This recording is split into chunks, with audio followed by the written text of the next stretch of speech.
तो पिछले एपिसोड में आपने देखा कि सभी दोस्त उस नीली चिड़िया को बचाकर करण के घर ले आए हैं। वो चिड़िया उस समय बेहोश थी, इसलिए सब लोग उसे पानी पिलाते हैं और जब उसे थोड़ी देर बाद होश आ जाता है तो वो एक नया राज सबके सामने खुलती है, जिसे सुनकर सबके होश उड़ गए थे। साथ ही साथ वो नीली चिड़िया अपनी कहानी सबको सुनाने लगती है। अब आगे बाबा रानी पद्मा को बोलते हैं कि उनकी बेटी को बचाना अब बिल्कुल नामुमकिन ही है, और बाबा के मुंह से ये बात सुनकर रानी पद्मा को बेहोशी से छाने लगती है। तभी महाराज रंजीत बोल उठते हैं। बाबा जी, ऐसा मत बोलिए, कोई ना कोई तो उपाय होगा। बाबा, क्या हो अगर मैं उस जादूगर को ढूंढ कर मार दूं तो? बेटा, ऐसा करने से कुछ भी प्राप्त नहीं होगा, क्योंकि वह जादूगर कोई साधारण जादूगर नहीं है, बल्कि वह पहले एक तपस्वी भी रह चुका है, इसलिए उसके अंदर काफी शक्ति है। मैं उसका दिमाग पढ़ने की कोशिश कर रहा हूँ, लेकिन ये काम इतना आसान नहीं है पुत्र। बाबा, आप महान हैं, शक्तिशाली हैं। कृपया अपनी शक्ति का इस्तेमाल करके उस जादूगर से वार्तालाप करने की कोशिश कीजिए। बाबा, मैं आपके आगे हाथ जोड़ता हूँ। अब आपको कुछ तो करना ही होगा। आप ही हमारी आखिरी उम्मीद है। आप ही हमारी बेटी को बचाने का उपाय सुझा सकते हैं। हाँ बाबा जी, कुछ तो कीजिए बाबा जी। देखिए, मैं कोशिश करता हूँ, लेकिन वो बहुत शक्तिशाली है। अगर मुझे कुछ समझ में आता है तो मैं बताता हूँ, थोड़ी प्रतीक्षा कीजिए। वो अपनी आंखों को बंद कर लेते हैं और जादूगर से विभिन्न प्रकार के प्रश्न पूछने लगते हैं। साथ ही साथ वो जादूगर से राजकुमारी इंदु के किए के लिए माफी मांगते हैं और उस जादूगर को ये भी बताते हैं कि उसने गलती से राजकुमारी चंदा को श्राप दिया है। जादूगर जब तांत्रिक बाबा के मुंह से ये बात सुनता है, तब जाकर उसको राजकुमारी चंदा पर दया आ जाती है। वो बाबा से बहुत दूर बैठा हुआ अपनी शक्तियों का इस्तेमाल करके बाबा को उस श्राप का तोड़ बता ही देता है, लेकिन श्राप का तोड़ बेहद मुश्किल और खतरनाक था। बाबा श्राप का तोड़ सुनकर काफी घबरा जाते हैं। क्या हुआ बाबा? उसने कुछ बताया? हाँ, बताया है बेटा। तो बताइए बाबा जी, जल्दी से बताइए हमें। बेटा, तुम्हारी बेटी एक नीली चिड़िया में बदल चुकी है और उसका श्राप अब 1000 साल बाद ही टूटेगा, और वह श्राप कोई और नहीं बल्कि तुम्हारे मुख्य सेनापति बलवंत वीर का बेटा चंद्रभान ही तोड़ेगा।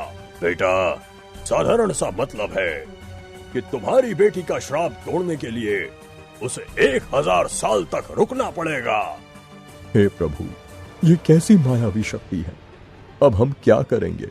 पुत्र, चिंता मत करो, कोई ना कोई तो ईश्वर का रूप बनकर आएगा और तुम्हारी बेटी की रक्षा करेगा, भरोसा रखो। ऐसा नहीं हो सकता, नहीं हो सकता ऐसा। उस वक्त वहां पर सेनापति बलवंत वीर भी खड़े थे और उन्हें इन बातों पर बिल्कुल यकीन भी नहीं हो रहा था, लेकिन यही सच्चाई थी। वो ये सब बातें सुन लेती है और फूट फूट कर रोने लगती है।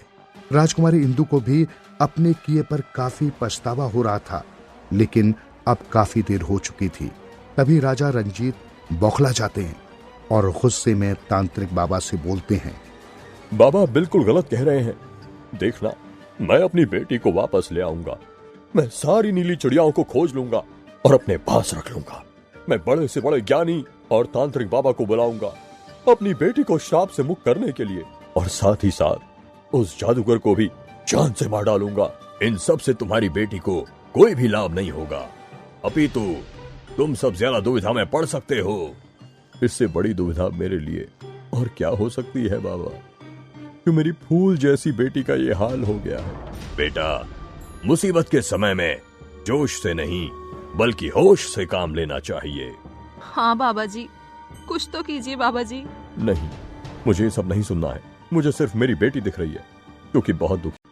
तांत्रिक बाबा महाराजा रंजीत की मुंह से बात सुनकर काफी चिंता में पड़ जाते हैं और उन्हें बार बार समझाने की कोशिश करते हैं कि वो ये सब ना करें, क्योंकि इन सभी चीजों से उन्हें कुछ भी नहीं मिलने वाला है और होता भी वैसा ही है जैसा बाबा ने कहा था।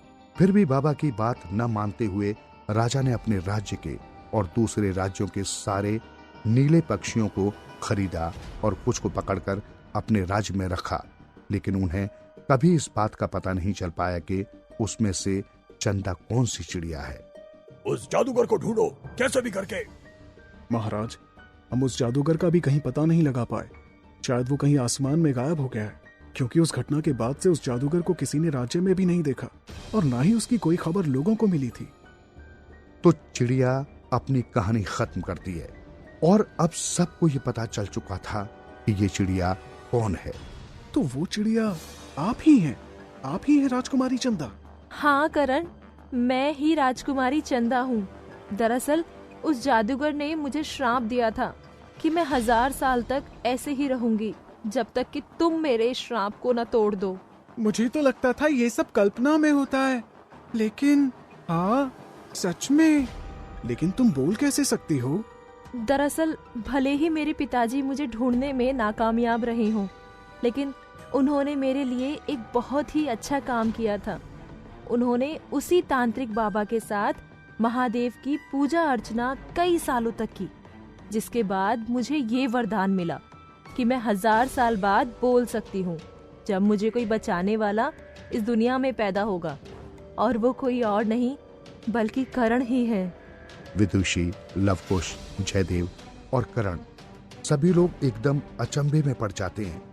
वे भी सभी राजकुमारी चंदा के लिए बहुत दुखी होते हैं और उनकी मदद करने की ठान लेते हैं। तुम्हारी सहायता करने के लिए मुझे आखिर क्या करना होगा?